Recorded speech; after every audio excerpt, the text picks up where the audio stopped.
Hello friends, আসসালামু আলাইকুম। আজ সকালে ঘুম থেকে উঠেই একেবারে সারপ্রাইজড হয়ে গেলাম। দেখি চারদিকে একেবারে সাদা হয়ে আছে। ওয়েদার ফোরকাস্টে আগে থেকে জানতেই পারিনি যে আজকে স্নো হবে। দেখে বেশ ভাল লাগছে। আর সবচেয়ে বড় কথা হলো আজকে কাজে যেতে হবে না, আজকে আমার ছুটির দিন। আর মেয়েদের ছুটির দিন মানে তো বুঝতেই পাচ্ছেন, আজকে ঘরে কাজ করার দিন। আমার আবার সিজনের সঙ্গে মিলিয়ে হলিডে ডেকোর করতে খুব ভাল লাগে। না, ডেকোর মানে যে বিশেষ কিছু তা না, জাস্ট সিম্পল টাচ আপ আর টেবিলটাকে সাজাতে আমার বেশ ভাল লাগে। তাই ভাবছিলাম ঘরে যখন আছি সেটাই আজ করব। কিন্তু সেই সকাল থেকেই প্ল্যান নিচ্ছি করব, কিন্তু কোনোভাবেই করে উঠতে পারছিলাম না। রান্না বান্না, ঘর গোছানো, লন্ড্রি সব করতে করতে একেবারে রাত হয়ে গেল। সব ঝামেলা শেষ, এখন নিরিবিলি আমি টেবিলটাকে সাজাবো। তবে শুধু টেবিলটাকেই যে সাজাবো তা না, ভাবছি আজ টেবিলটাকে গোছাতে গোছাতে আপনাদের সঙ্গে টেবিলের আদব কায়দা মানে টেবিল ম্যানার্স নিয়ে একটু গল্প করব। ম্যানার্স বলতেই আমরা সবসময় মনে করি বড়দেরকে রেসপেক্ট করা। হ্যাঁ, সেটা তো আছেই, তবে সেটার বাইরেও অনেক রকমের ম্যানার্স আছে। তবে আমি সব ম্যানার্স নিয়ে যে গল্প করব সেটা না, শুধু আমি টেবিল ম্যানার্স নিয়ে গল্প করব। আমি দেখেছি এই টেবিল ম্যানার্সটা দেশে বিদেশে কিছুটা দু রকমের হয়, তবে আমি আজ বিদেশের নিয়ে কোনো কথা বলবো না, আমি আমার দেশি ম্যানার্স নিয়ে কথা বলবো। আমাদের দেশে দেখেছি সচরাচর এসব কোনো ম্যানার্স নিয়ে কথা বলা হয় না। তো শুরুতেই যা হয়, আপনি যখন কারো বাসায় গেস্ট হয়ে যাবেন, অবভিয়াসলি তারা খাবারটা টেবিলে রেডি করে আপনাকে খেতে ডাকবে। আপনি তখন কখনোই বলবেন না আমার খিদে নেই, আমি পরে খাবো। সেটা না বলে সবার সঙ্গে টেবিলে বসবেন। তবে হ্যাঁ, আপনি যদি অসুস্থ হয়ে থাকেন, যেমন সর্দি, কাশি, জ্বর এসব, তাহলে হোস্টকে আগে জানিয়ে দিয়ে আলাদা করে খাবার চেষ্টা করবেন। বসার সময় শব্দ করে চেয়ার টানবেন না। সুন্দরভাবে সোজা হয়ে সংযত হয়ে বসবেন, হাত পা ছড়িয়ে বসবেন না। আর খেতে বসে আমাকে যেতে হবে তারা আছে সেরকম কিছু করবেন না। আপনার নিজস্ব স্কেজুল ডাবল চেক করে ইনভিটেশন অ্যাকসেপ্ট করবেন। খেতে বসেই সবার আগে খাবার নিয়ে তাড়াহুড়ো করে খাবার শুরু করবেন না। মোটামুটি সবার সঙ্গে একটা সামঞ্জস্য রেখে একসাথেই খাবার শুরু করার চেষ্টা করবেন। খাবার নিয়ে বেশি বাছাবাছি করবেন না, এটা খাবো না, সেটা খাবো না, ওটা হেট করি, এমন কিছু করবেন না। আপনার যেটা ভালো লাগে সেটা নিয়ে চুপচাপ খেয়ে নেবেন। আর আপনার যেটা ভালো লাগে না, হয়তো আরেকজনের সেটা প্রিয় হতে পারে, সুতরাং সেটা নিয়ে কোনো কথা না বলাই ভালো।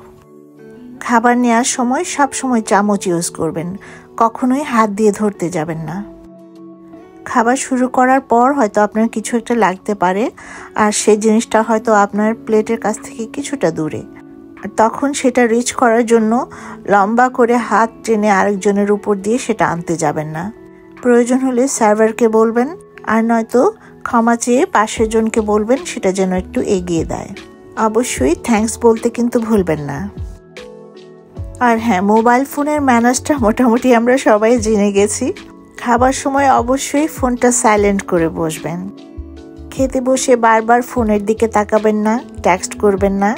যদি কোনো প্রয়োজনীয় কল আসে তাহলে অবশ্যই এক্সকিউজ মি বলে উঠে চলে যাবেন। আর যতটা সম্ভব সংক্ষিপ্ত কথা বলে আবার ফিরে আসবেন টেবিলে।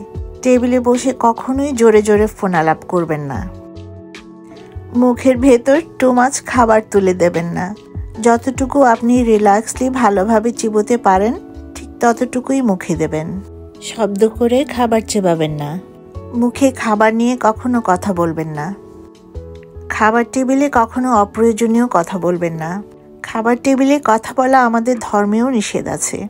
আমাদের ধর্মের সব নিয়মকানুনগুলো স্বাস্থ্যসম্মত করেই বানানো হয়েছে। কারণ খাবার মুখে নিয়ে কথা বললে খাবারটা খেতে সমস্যা হতে পারে, আপনার গলায় আটকাতে পারে, কিংবা হজমের সমস্যা হতে পারে। আর দেখতে তো অসম্ভব বাজে লাগেই।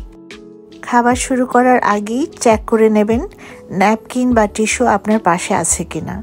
অনেক সময় এমন হয় যে খাবার ঝাল হওয়ার কারণে কিংবা এমনিতে নাকে পানি এসে যায়, চোখে পানি এসে যায়। এটা খুবই স্বাভাবিক, সবারই হয়, আমারও হয়। এতে লজ্জা পাবার কিছু নেই। তবে ওই সময় সঙ্গে সঙ্গে আপনি টিস্যুটা ইউজ করবেন। আপনার নাক মুখ মোছা টিস্যুটা সবার সামনে মেলে রাখবেন না, বরং এটা একটু ভাঁজ করে আপনার প্লেটের পাশে গুজে রাখবেন। একসঙ্গে অনেকখানি খাবার প্লেটে তুলে নেবেন না, আপনার যতখানি প্রয়োজন আস্তে আস্তে সেটা নিয়ে খাবেন। খাবার খাওয়ার সময় হঠাৎ করে আপনার বাথরুম পেতে পারে, এটা খুবই স্বাভাবিক, তবে এটা ঘটা করে কাউকে বলার দরকার নেই। চুপচাপ এক্সকিউজ মি বলে উঠে চলে যাবেন। আপনার প্লেটের পাশে রাখার গ্লাসটা দিয়ে আপনি পানি খাবেন, কখনোই আরেকজনের গ্লাস দিয়ে পানি খেতে যাবেন না। আর পানি খাবার আগে আপনি আপনার লিপসটা টিস্যু দিয়ে মুছে নেবেন, যেন গ্লাসে কোনো খাবারের দাগ লেগে না থাকে। আপনার পাশে বোন প্লেট আছে কিনা দেখে নেবেন, যদি না থাকে তাহলে চেয়ে নেবেন। কখনোই মাছের কাঁটা বা বোনস আপনার প্লেটের পাশে জমা করবেন না। খাবার শেষে কখনোই আঙ্গুল চেটে কিংবা প্লেট চেটে খেতে যাবেন না।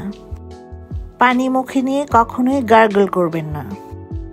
খাবার শেষে আপনার খাবার ভালো লাগুক বা না লাগুক অবশ্যই খাবারের প্রশংসা করবেন। যে আপনার জন্য সারাদিন কষ্ট করে রান্না করেছে, এই একটু প্রশংসার জন্য তার সারাদিনের কষ্টটাই দূর হয়ে যাবে।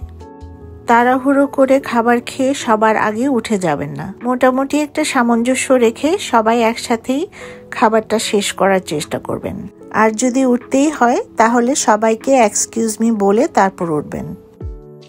আর হ্যাঁ, আরেকটা কথা না বললেই নয়, আপনি যখন খেতে বসবেন তখন কখনোই আপনার ছোট বাচ্চাটাকে নিয়ে বসবেন না। প্রয়োজনে ওকে আগে খাইয়ে দেবেন। বাচ্চাকে নিয়ে বসলে আপনার খাবার তো সমস্যা হবেই, সেই সঙ্গে সবার ডিস্টার্ব হবে। হঠাৎ করে হাঁচি আসাটা খুবই স্বাভাবিক, সেজন্য অবশ্যই দেখবেন টিস্যুটা যেন আপনার পাশে থাকে। টিস্যু দিয়ে সঙ্গে সঙ্গে মুখ চেপে ধরবেন। আর যদি কাশি হয় তারপরও মুখটা চেপে ধরবেন। আর যদি কাশি না থামতে চায় তাহলে অবশ্যই উঠে গিয়ে আপনি গলা পরিষ্কার করে আসবেন। আপনি যদি এমন কোথাও যান যেখানে দেখবেন সবাই চামচ দিয়ে খাচ্ছে, সেখানে আপনিও চামচ দিয়ে খাবেন, হাত দিয়ে খেতে যাবেন না। যেমন ধরুন রেস্টুরেন্ট।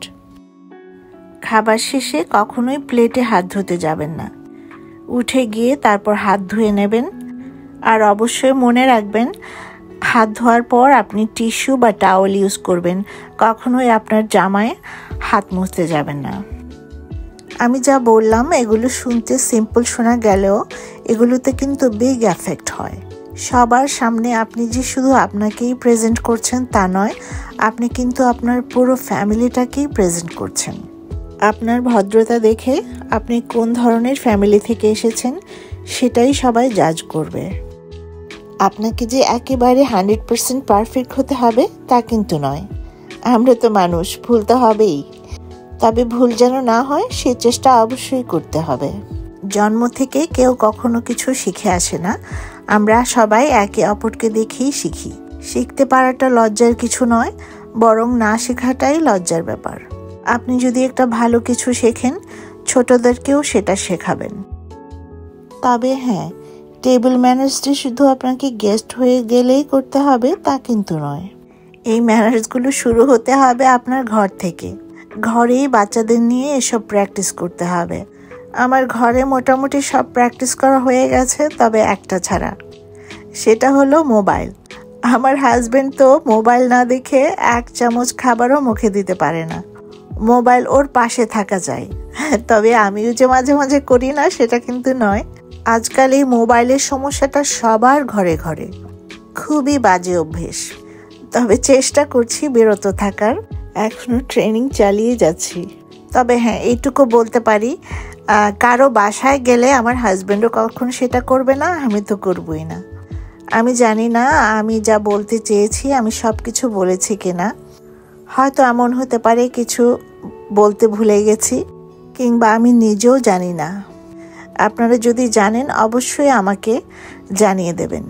না জানলে আমিও আপনাদের কাছ থেকে শিখে নেব। আজ অনেক কথা বলে ফেললাম, আশা করি আপনারা বিরক্ত হননি।